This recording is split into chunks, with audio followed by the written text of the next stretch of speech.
One of the questions that Ram often asks is how limitation arises in consciousness, consciousness being infinite.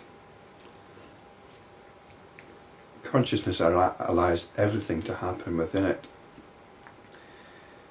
and yet we get caught up in very limited notions.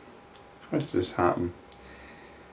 And Vasishta's answered this question lots of times, and very often he puts it into a cosmic perspective and deals with notions of creation and the creator God and the coming into existence of the soul, the individual jiva, the individual psyche, and how it gets caught up in the wheel of birth and death and so on.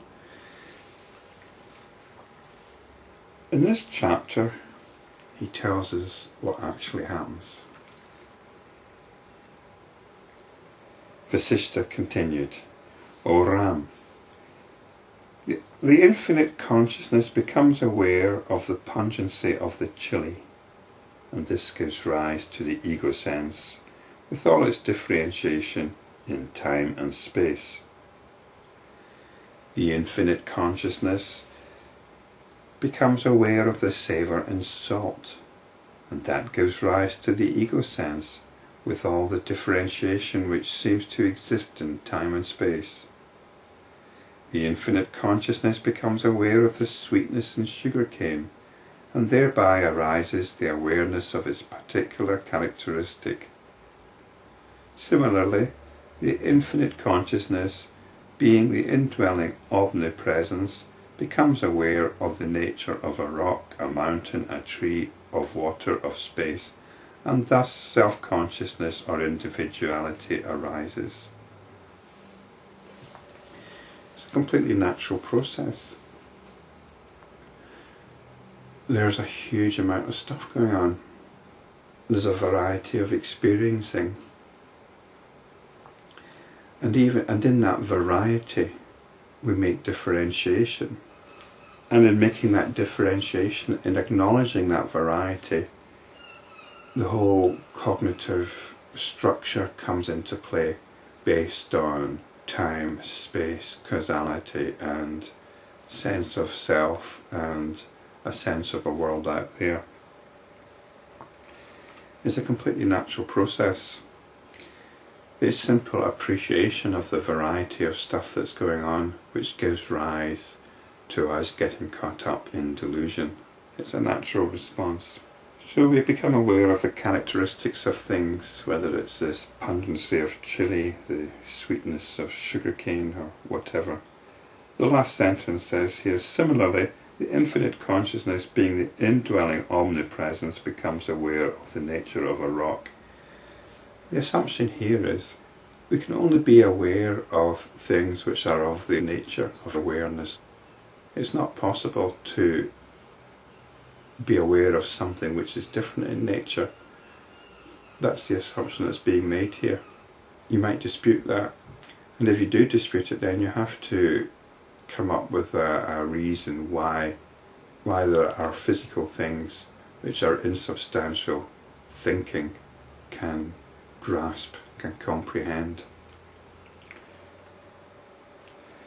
Thus, the natural combination of atomic particles and molecules, which is indwelt by consciousness, in other words, it's of the nature of consciousness or of awareness, apparently acts as a dividing wall, thus giving rise to the divisions of I, you, etc. And these then appear to be outside of consciousness as its object. I think the use of terms like atomic particles and molecules might not be very helpful. What we do have is notions giving rise to other notions.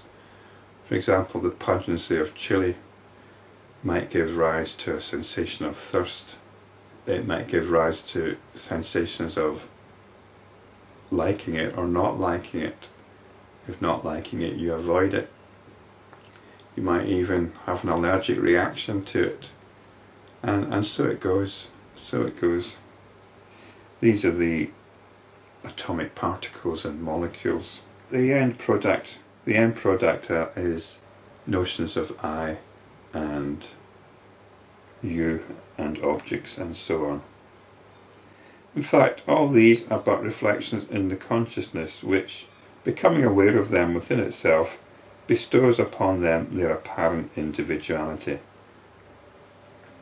It's a bit like a mirror, becoming aware of the things that are reflecting in it and assuming that these reflections are real, and it forgets its nature as a mirror. Consciousness tastes itself, the awareness being non-different from consciousness, and that appears to give rise to the ego sense, etc., not else. The crystal of this infinite consciousness reflects its own light of consciousness, which is present in all these combinations of atomic particles, and they then gain an apparent self-consciousness and think, I am, etc. There are certain experiencings which we'll attribute to body sensations. We divide experiencing into sensory experiences, which we then associate with the senses which are in the body. There's a whole field of likes and dislikes which we associate with an individual self. And then we introduce this phantom I am into things. I say I'm breathing, but I'm not doing anything. Breathing is happening.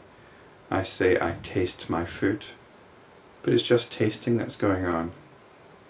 I touch my nose, but there's just touching the nose going on. So we bring this I into everything. I am unhappy.